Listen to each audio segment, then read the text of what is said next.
Okay, part 2, Math 186 students. I am still on chapter 2, which is the chapter on fractions. And for those who may not have the textbook, I will zoom in here so that if you need to stop the video, you'll be able to at least stop it and look at the problems.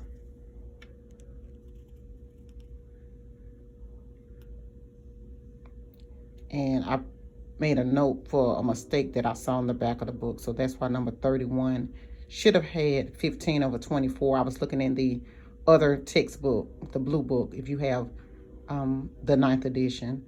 So I try to make notes in the book. So this is what we were looking at on part 1. So this is part 2. I just wanted to make sure I show you at least 1 or 2 problems in this section before we move on to decimals. Okay, so if you want to multiply, I have my grade book as well here. So here, if you want to multiply 2 1/10 times 6 and 6 over 9, you want to first change your mixed number to an improper fraction. So that is also in your textbook. So what we're going to do is 2 times 10 is 20, plus 1 is 21, and keep the denominator the same.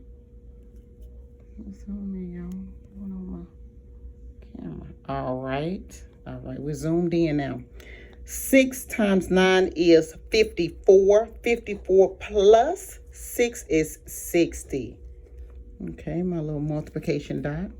Now, if you know how to cross cancel, that is fine. A lot of you, I know, remember how to cross cancel. But if not, you can still multiply straight across. 21 times 60, 10 times 9. You can multiply straight across and then simplify or reduce your fraction. If you know how to cross cancel, you can cross cancel. 10 goes into 60 how many times? 6. 10 goes into 10 how many times? 1. I don't know why my phone got a problem with zooming in. Okay. I'm looking at 9 and 3. I'm thinking of my 3 timetables. 3 times what is 9? 3. 3 times what is 27? 21, 7. Okay, so this is 7 times 6 is 42. 1 times 3 is 3. Can that be divided out? Let me see. How many times will it go in evenly is what I need to know. 3 will go into 4 one time. 1 times 3 is 3. 4 minus 3 is 1, and bring down the 2. So 3 does go into 12 4 times evenly with no remainder. So this is 14. This is 14.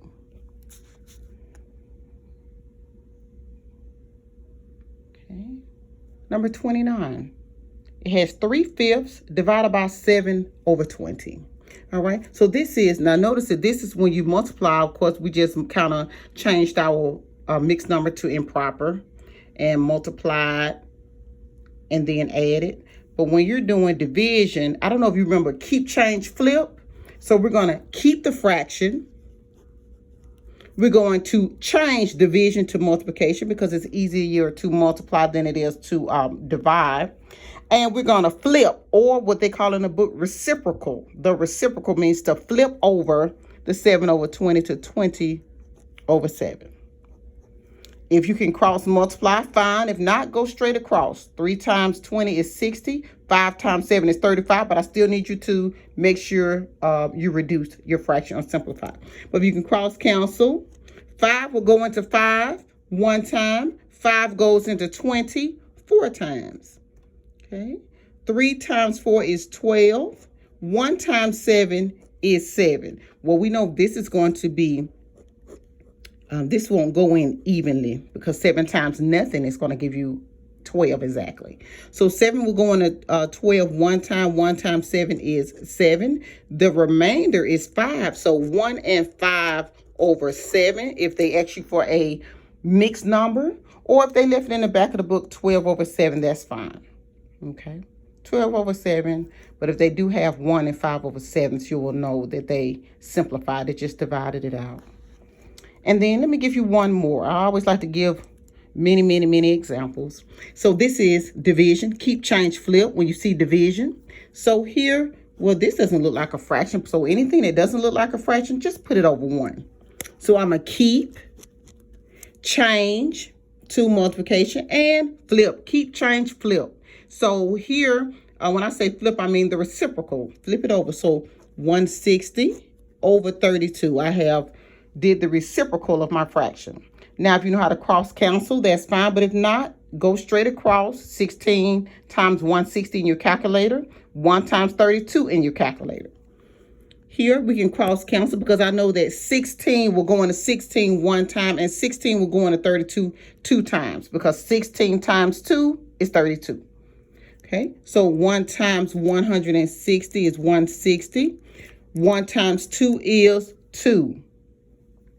160 divided by 2 is 80. Well, if you say, well, Miss Thomas, can you show me if I don't know how to cross cancel? Why, of course. I also teach high school mathematics, so I understand. Sometimes just show me both ways and let me choose. Okay, so just say you didn't know how to cross cancel. I always try to give you everything that you need to succeed. So here, just suppose you didn't know how to cross cancel. Let me show you how you would do it. 160 times 16 equals 2560. Okay, we just multiplying. 1 times 32 is 32. Well, I'm going to put this in a calculator. 2,560 divided by 32 gives me 80. So it's no way to get this problem wrong. I'll take any version. You don't necessarily have to do it this way.